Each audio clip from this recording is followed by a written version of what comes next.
हरियाणा में जब जब उचाना विधानसभा सीट का जिक्र आता है तब तब भाजपा और जजपा गठबंधन में खुलकर मतभेद सामने आ जाते हैं। कुछ महीनों की शांति के बाद अब एक बार फिर से उचाना में राजनीति तेज हो गई है। भाजपा के प्रभारी विप्लव देव जींद में मंच से खड़े होकर कह रहे हैं कि उचाना में अगली बार विधायक तो मेरी दीदी ही बनेगी। दीदी से उनका मतलब है चौधरी बीरेंद्र सिंह की पत्नी प्रेमलता से। आगे बढ़ने से पहले आप एक बार भाजपा के प्रभारी का ये बयान सुन लीजिए। आप सभी लोगों से मैं स्कीम के बारे में नहीं बताऊंगा, आपसे इस अगस्त में वादा लेके जाऊंगा, जो यहाँ उचेना में अगले बार विधायक तो मेरे दीदी ही बनेगी।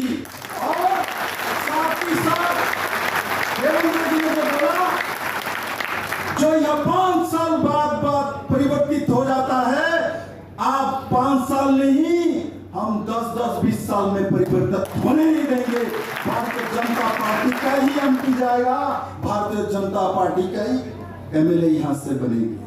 तो सुना आपने, विप्लव देव ने तो साफ कर दिया कि न सिर्फ उचाना से एमएलए बल्कि जिस हिसार लोकसभा के अंतर्गत ये सीट आती है वहां से एमपी भी भाजपा का ही बनेगा। जाहिर है प्रदेश प्रभारी के इस बयान पर दुष्यंत चौटाला कैसे चुप बैठ जाते, क्योंकि उन्होंने ही तो इस सीट पर चौधरी बीरेंद्र सिंह की पत्नी और भाजपा उम्मीदवार प्रेमलता को 40,000 से ज्यादा वोटों के अंतर से मात दी थी। ऐसे में लगे हाथ डिप्टी सीएम का बयान भी आ गया। उन्होंने साफ कर दिया कि मैं तो उचाना से लड़ूंगा, किसी के पेट में दर्द है तो मैं उनकी दवाई नहीं बन सकता। आगे बढ़ने से पहले आप डिप्टी सीएम का ये मजेदार जवाब सुनिए। दुष्यंत जी, एक सवाल गठबंधन का है। कल हरियाणा बीजेपी के प्रभारी उचाना में आए थे और उन्होंने कहा था कि उचाना से प्रेमलता को जिताना चाहिए। चलिए, जो किसी को जब लड़ाना चाहे, इस पे मैं तो टिप्पणी नहीं कर सकते। तो चुनाव आएंगे जब की बातें हैं। मैं तो इतना बोल सकता हूँ कि पिछले 3.5 साल से मजबूती के साथ हमने प्रदेश में सरकार चलाई है।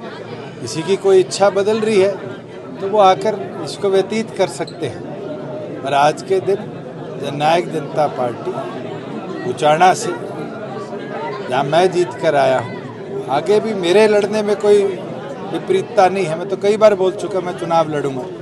किसी के पेट में दर्द है और उस दर्द की दवाई तो मैं नहीं बन सकता। 8 तारीख को अरविंद केजरीवाल विजिट में नींव का पत्थर रखने हैं चुनाव को लेकर 2024 को लेकर। अरे मेरे को तो खुशी है कि जिस जींद जिले को पहले बैकवर्ड कहा करते थे अब फॉरवर्ड हो गया, कि जिसने राजनीतिक मूवमेंट शुरू करनी है वो जींद देखता है और अब तो जींद छोड़ो उचाना देखता है।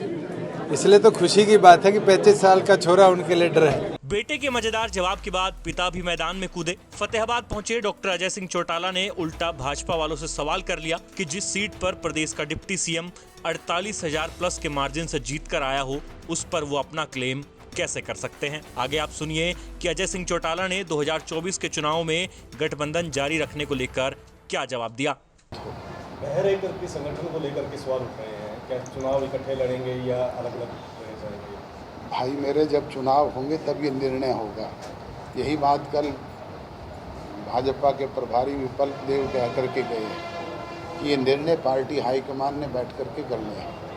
अगर समझौते में ये सीट उनके हिस्से आएगी तो वो लड़ देगी। जिस प्रदेश का डिप्टी चीफ मिनिस्टर 48,000 वोटों से ज़्यादा मत हासिल करके जिस सीट को जीता हुआ है, उस पर वो कैसे क्लेम कर सकते हैं, मुझे समझ में नहीं आता।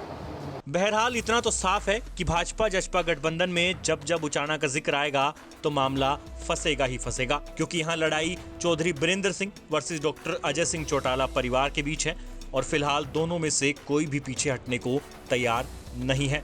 अभी तक इस बाजी में डिप्टी सीएम दुष्यंत चौटाला उचाना में प्रेमलता सिंह को हराकर बढ़त बनाए हुए हैं।